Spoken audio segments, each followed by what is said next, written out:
perizinan atau semuanya terpenuhi. Sisi lain, kami juga baru hari kemarin sore ya, kita melakukan penyegelan juga di Pulau Umang, Pulau Umang sini, Banten. Kenapa? Kami mendapati di sosial media itu ada penjualan Pulau Umang. Pulau kok dijual, ya kan? Maka negara hadir situ. Kemarin sore kami segel lagi, dan hasil pemeriksaan ternyata pulau tersebut dimiliki oleh perorangan. Nah, ini juga ini pertanyaan, apakah boleh? Ya kan? Makanya setelah kami segel, kami akan melakukan pendalaman lebih lanjut terhadap peraturan maupun kepemilikan tersebut. Jangan sampai ketika diiklankan di luar, nanti kemudian dari pihak-pihak yang memanfaatkan,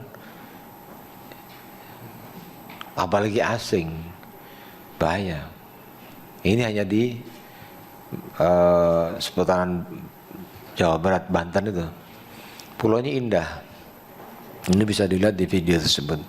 Dan kebetulan yang melakukan penyegelan Pak Sumono, kalau yang di Marantua kami hadir bersama saya. Ini video ketika kemarin di Pulau Omang siang itu kemarin. Rekan-rekan semuanya, keberhasilan ini menunjukkan bahwa komitmen KKP dalam rangka menjaga kelautan, pengelolaan sumber daya kelautan perikanan serius. Kita tidak barang bulu. Kita tidak ada toleransi terhadap pelanggaran-pelanggaran, apalagi pulau-pulau kecil di situ. Negara punya aturan di sini, di mana namanya pulau kecil tersebut dalam hal pengelolaannya tidak bisa semena-mena, tidak mentang-mentang punya uang bisa membangun. Ada perizinan yang harus ditahapi, yang harus dilalui oleh para pelaku tersebut. Pada tanggal 10 April kami telah mengambil tindakan tegas dengan menyegel operasional resort yang di Pulau Marantua ini tanggal 10 kemarin, dan saya pimpin langsung di Marantua tersebut di Kalimantan Timur. Pulau Marantua ini memiliki luas hanya 22,94 km.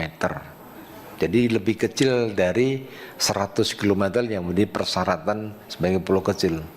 Maka ini masuk pulau kecil.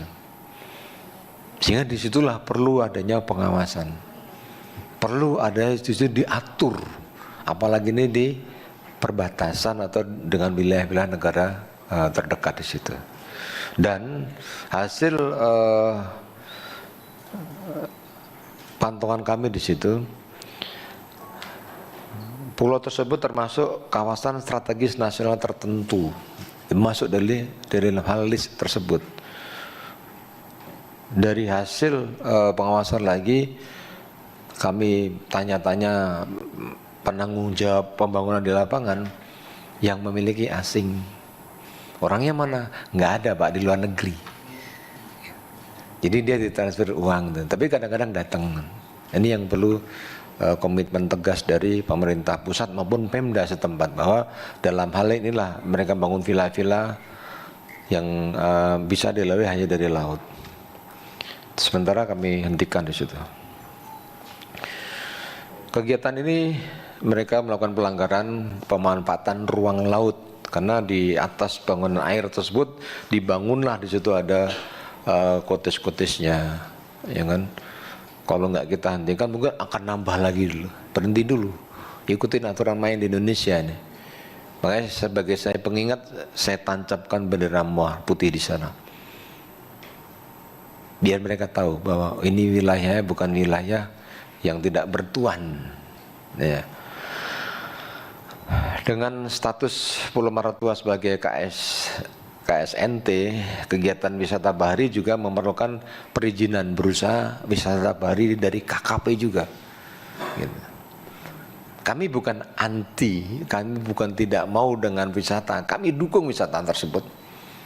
Wisata bahari kami dukung, Tapi ada aturan yang harus dilalui, yang harus ditaati sama mereka semua itu. Karena di situ ada kalau nggak salah 16 kotes. Mereka ada sudah tertib. Tahun lalu kami segel 20 di sana. Yang dimiliki asing malah nggak ada orang ini. Dan tertib sekarang.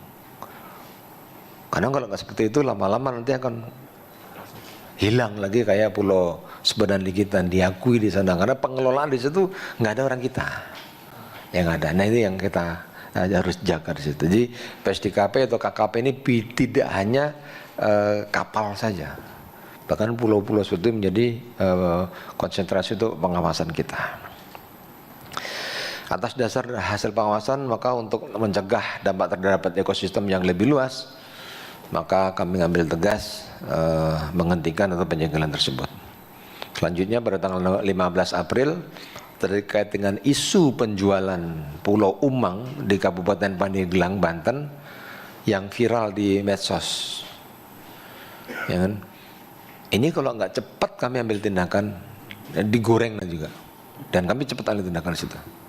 Dan baru pulang tadi malam Pak Sumono itu jam 2 malam baru sampai sini kemarin sore. Itu pakai pulangnya kecil sekali. Kita juga hanya bisa pakai speed karena kandas kapal besar. Rencananya akan seperti itu tadi yang gambar kiri itu pulau pribadi kan keren sekali itu. Iya, udah seperti itu dia buat rencana.